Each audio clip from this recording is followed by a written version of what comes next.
magkape muna tayo. Magsa 7 na rito pero malamig pa rin. Tsaka madilim pa. Kaya front cam ginamit ko eh. Ayan, kaaga-aga may katawagan. Call center! Doon nga tayo sa... Oh, sama nga ako sa amin. Sa labas na rin ako magkakape. Oo, maganda sa labas. Ito medyo maliwanag pa eh. Usage tayo ng camera. Regular ang pucha. Sorry, hindi sa putang. Mayaman ka kasi yun eh. Walang register bago tumawag. So I was saying, nag-decide ako na kapag pumasa sa IR 50% ng 4th year ngayon, eh mag-BBSA ako, magtutuloy ako. Hiningi ko yung sign na yun. Pinagdasal ko talaga yun. Tapos, alam mo nangyari? 100% silang nakapasa.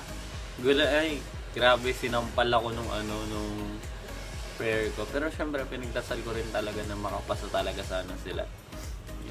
Congrats nga sa kanila, congrats. Galing. Mahusay. Yung effort nyo, nagbunga na, kumbaga. Sa loob ko, makayak. Ha? Kaya. Iyak ka na. Ngayon pa lang, siguro. Yaman ha. Ngayon pa lang talaga siguro, kailangan ko na mag-adjust. Medyo magbabawas tayo ng social life. Yung Facebook, Instagram, Twitter, every na lang yan, every Saturday. Pero yung YouTube siguro, tapos Google. Kailangan kasi sa school yung Google eh. Kaya inayos ko na siya. Kanina, nagising ako mga 5:30 pero di pa ako napabangon. Tapos naisip ko 6:20, kailangan ko na talaga bumangon men kasi marami pa akong babasahin. Ay, hindi naman marami. Yung tax ko kasi may report pa ako doon. Sarap magkape. Umusok-usok ba? Lamig dito, grabe. Hindi ka pa nakapunta ng Aurora. May time na gagawin natin magta-travel vlog tayo para at least makita nyo yung mga places dito. Hindi ko alam kung kailan, basta kung kailan ako available. Pero ngayon sa schedule ko, ang pinaka-available ko talaga, Sabado, yun lang, wala nang iba. Kaya kung magagalaw yung Monday to Fridays ko, guys, pag-pray nyo lang sana kami na makapasa ka rin kami, kagaya ng batch nila ngayon. Hindi ba kami makapasa, si Lord na bahala din. So yun na, magbabasa muna ako para alam ko i-report ko mamaya. Actually, nabasa ko na siya. Ulitin ko lang ngayon. 4:30 pa naman pasok ko eh. Alam mo, nagsa-cellphone ako. Oo. Nagsa-cellphone ba yan? Ayaw mag-focus eh. Babasa ako. Okay. Hindi ako nagsa-cellphone lang. Kasi wala pa ako nung wala kaming book ng tax ng ganito. Mas madali kasi yung dinlame ko eh. Kaya ako nagbabasa. Ganito kadalasan yung nangyayaring situation eh. Akala ng mga tita ko dati, nagsa-cellphone na ako. Or kung sino man, akala nila nagsa-cellphone na ako. Pero dito kasi ako nagbabasa. Mas okay kasi rito minsan. Di pati nakakantok. Kapag libro kasi nakakantok. Kaya minsan ginagawa ko, pinipicturean ko yung nasa libro, tsaka ako babasahin. Pero yun na nga ulit, magbabasa muna ako. Mamaya na ang Starbucks. Tapos na ako magbasa, kaya naman maglalaba na ako. Sayang kasi yung araw. Ayun o, maaraw. Sayang kung di ako maglalaba. Sayang ako na, sabon. Kami.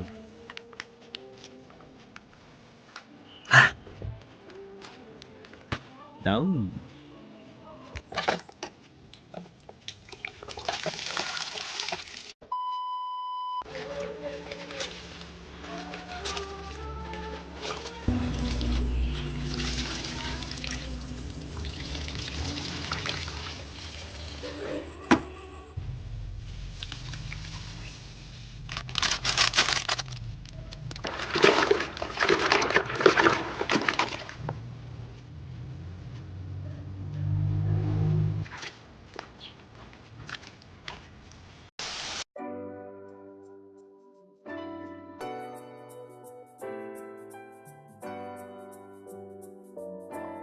A few moments later. Tapos na ako maglaba. Kailangan ko magbasa ngayon about sa VAT on importation. yung sa train lock. Kasi may mga bago eh. May mga nadagdag yan. O kaya may mga na-revise. Sigurado yun. Ewan lang pagdating sa mga rate. Pero check nga natin. Para mamaya sa report ko, pag tinanong ako, may masasagot ako. Tulad ng lagi kong sinasabi, we've got no excuses, kaya mag-workout pa rin tayo. Ito pala yung kasama kong isa, Marco. Yung, say hi nga pare.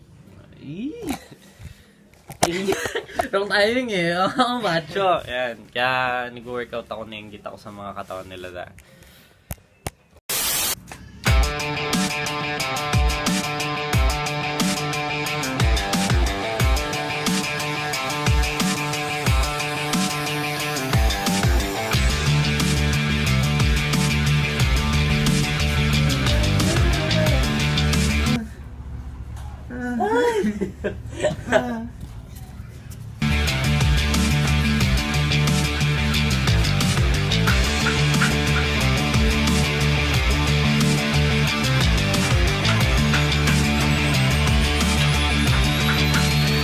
Malakas po yung guardian angel ko sa likod.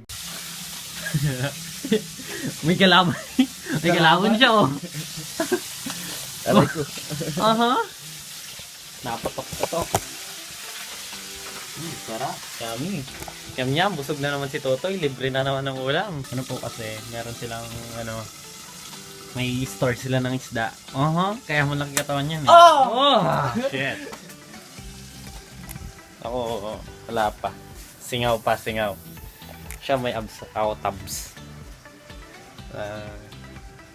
Wala akong ano eh. Oh? Wala eh. Maliit katawan ko eh. Tutoy pa, tutoy. Pero siguro mga 1,000 years pa. Lagi ko sinasabi yung next year.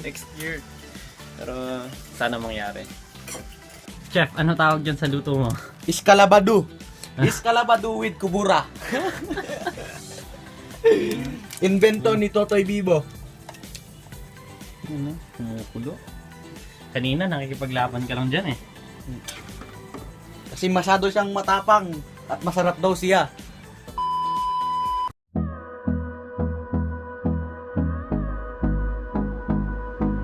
Six and a half hours later. So 5 p.m. na yung oras nang pumasok. ML pa, ML. I'm back. Akala ko may klase kami, wala pala. Buti na lang wala kaming klase. Tapos naiwan ko yung book ko dun sa bahay.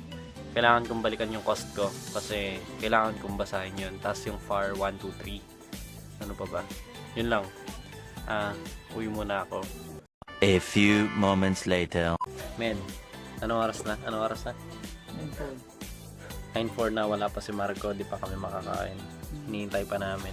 Ganun kami ka-sweet. Yan. Mamaya magbabasa ako after namin kumain. Babasahin ko yung FAR 1, 2, 3. Re-refresh lang kasi magpa-FAR daw kami bukas, Friday. So, tuloy-tuloy na to, mag-grind na tayo. Grind, pare. Gumagrind. Ganun, grind.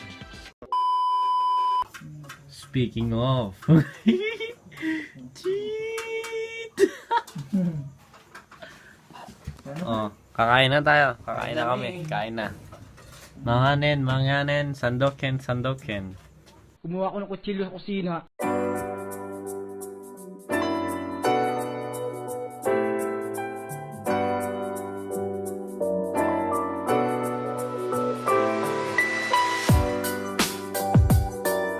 A few moments later. Di ba kami kumakain kasi nag-ML pa siya? Ganon kami ka-supportive. Ganon kami hintayin muna namin. Hintayin muna namin siya tapos. Gagugutom na kayo. Hindi pa men. Ikaw naman. Tank pa naman din gamit niya si Tigreal. Huh? Sound of Naglalagpa po niya, mas. Bagong skin niya yan? Medyo bago-bago. Yan. Shit! Mga boy munton. Ay, si Badang. Aray, badang, aray. Ay, Badang. Kalakas na Badang. Badang. Badang. 2,000 years later. Ayan, natatapos na po kami. Tapos na po. Nanalo na siya. Ayun na po, panalo. Nasaan pati niya? Yan na po, panalo ako. Victory. Victory. Oh, look, victory. Ano nang ano mo, men? Rank mo? GM4. GM4. For 1.5 month, nilalaro. GM4. Tago sa dilim. Ito, men. Manok ni Papa mo kinatay. Mga native naman. Ay, kala ko yung sabongin niya. Wala ka ng kapatid sana. Nag-train ako na.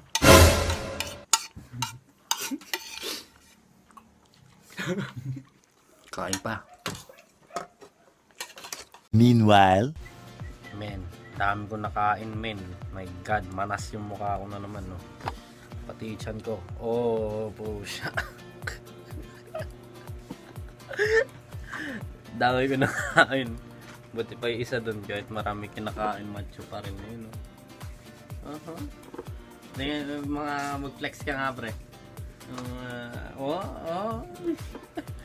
Macho pa rin, kahit dami kinakain. Talang ako, naantok na ako sa gutom. Pero magkakape ako kasi kailangan ko pa magbasa.